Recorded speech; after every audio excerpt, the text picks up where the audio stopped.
This is genuinely insane, as there has been a lot of discussion surrounding LeBron James's future with the Los Angeles Lakers, and the Heat have been time and time again connected to LeBron James, who obviously was there for 4 years, and now an NBA insider has revealed the truth on a trade between the Miami Heat and the Los Angeles Lakers, netting Miami LeBron James for the final few years of his career, and we're going to break it all down.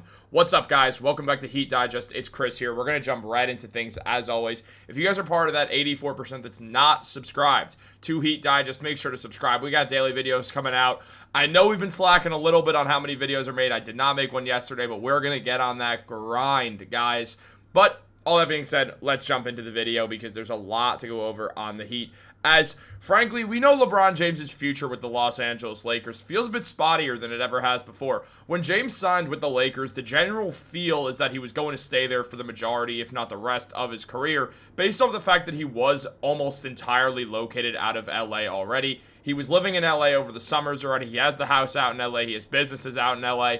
That is where LeBron James, that's the headquarters of his life, is Los Angeles. And it's been that way since back in the Cleveland days, and certainly in the Miami days as well. So, with all that in mind, LeBron has found himself in trade rumors basically just because of the fact that it's not clear how happy he is and if he's dealing with being disgruntled. And on top of all that, there's just a lot of noise surrounding the fact that he might not trust the Lakers are trying to do everything in their power to win it all, which I do think they are, considering Luka Doncic is going to be a free agent very soon. He will be next year, so that will have an impact on things. But jumping into all the reports about it, it was revealed by Bill Simmons that Andrew Wiggins and Norman Powell for an unhappy LeBron in January, and maybe some sort of pick swap, and maybe that's all it is. As crazy as it sounds, that deal can get done, which it would be insane for this to happen. I mean, first of all, if you're the Heat, you do this. LeBron is still great. He's still one of the best players in the NBA. He's putting up he put up 24 points per game last season with 8 rebounds and 8 assists. He's still that guy. He was getting a steal per game. Obviously, he's just great all around. Yeah, he's in his 40s now, but still, he's putting up 37% from 3 on the season. He was shooting the 3 ball very well last year and also shot 51% from the field. LeBron isn't really going to regress that much farther than what he's doing right now. If he's 40 now and he's got 2 to 3 years left in his NBA career, this is not his final season. It would be very surprising if it was. And with all of this happening, if he's got 2 to 3 years left, this is probably what we're going to see. If he hasn't fallen off yet, I truly don't believe LeBron James has the capability to fall off as a basketball player. And meanwhile, Andrew Wiggins, yes, is good, but still, we all would give up Andrew Wiggins in a heartbeat to land LeBron back on the Heat for a few more years. Wiggins put up 18 points, 4.5 rebounds, and 2.5 assists per night. He has been a great defender at times. I mean, on the Warriors, he was a great defender. He showed that in Miami as well for a while, putting up 45% from the field and 37% from 3. Wiggins definitely is good, and I'm not saying that we have to get rid of Wiggins, but at the same time, if you can get rid of Wiggins and get LeBron, that would be a pretty huge move for you. And at the meantime, Norman Powell is really the bigger piece you're giving up. The Heat acquired Norman Powell recently, and I mean, last year he really should have been an all-star. I mean, he put up 22 points, 3 rebounds, 2 assists, shot 42% from 3, and 48% from the field. Powell finally broke out after there was that addition by subtraction talks, meaning Paul George leaving, and with all that, Norman Powell had the best season in his NBA career at 31 years old.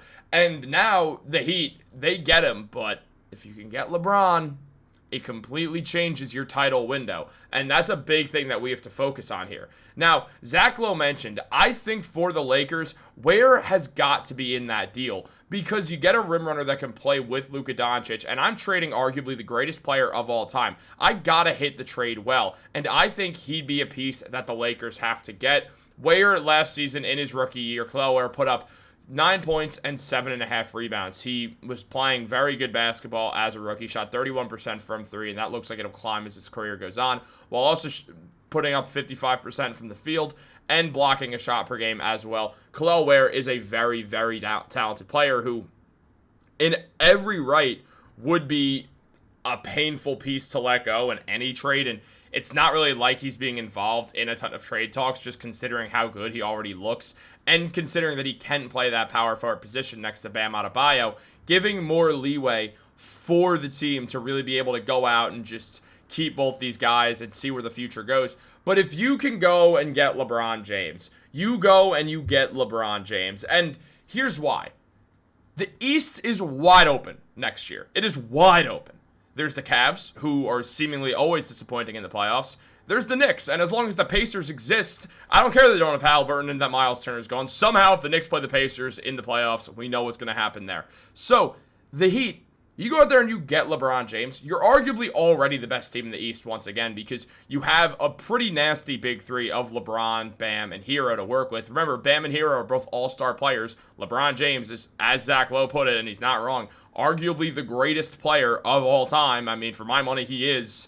So, you go out and you do both those deals, and all of a sudden, LeBron James is back in Miami. He gets to go back to a place where he knows how to play. He understands the fan base. He understands how Eric Spoelstra coaches. And also, he knows how the organization works. And they are actually trying to win. Miami's actually trying to win stuff. So you go and you get James. That fixes a lot here. I mean, I don't know why I just called him James. He's LeBron. You don't call LeBron by his last name. He's LeBron. There's one LeBron. And I know he's got a son named LeBron, but still. Speaking of that son named LeBron, Bronny would probably just be involved in the trade anyway. I mean, it gives the Heat another body on their team after they're giving up a few different players. And also, he's a package deal with his dad, effectively. So, you also get Bronny James, who actually, in all fairness, looked good in Summer League. So, there is that to be aware. Remember, this guy was a first-round pick before going down with that heart issue. Now, you lose out on Andrew Wiggins, who did not play well in the playoffs at all, which softens the blow for sure. Wiggins was terrible against the Cavs. Norman Powell also was not the same guy in the playoffs. His numbers were not bad. He shot 47% from the field, 35% from three. But the numbers did go down a little bit. And then Kel'el Ware, who obviously was a bit more limited in his minutes, still got mainly rotational minutes and all that in the playoffs. He played solidly, putting up 4 points and also 4 rebounds, really 5 and 5. Because it's 4.8 and 4.8. So 5 and 5, not bad numbers at all. Did definitely show there's going to be a lot of room for him to grow and continue playing. And the percentages weren't great, specifically the 3-point percentage, but still, Kel'el Ware's young, and it does make sense that you'd have to give him up in a trade for LeBron. He is still LeBron, and it's unlikely that this is going to be the last year of his NBA career because he probably would have announced that fairly well in advance. So as long as LeBron's sticking around for a little bit longer, I imagine he'll play 25 seasons. He's played 23, so I think there's going to be 2 more years of LeBron James. And as long as there's 2 more years of LeBron, you have a wide open Eastern Conference window. And this feels like a move that if the Heat, if Pat Riley decides, you know what, why do anything other than try to win and just do what the Heat do? You're going to get a free agent. You're going to get someone, you always do. Go get LeBron again. Do that for 2 more years, and then there's a very good chance that you have a title next to your name. LeBron wins his 5th ring, his 3rd in Miami, and honestly, it feels like it would be a very, very perfect storm for the Miami Heat here. What do you guys think about all this? Let me know in the comments down below. Like this video, subscribe, turn on post notifications. Have a great day. I'll catch you on the next one.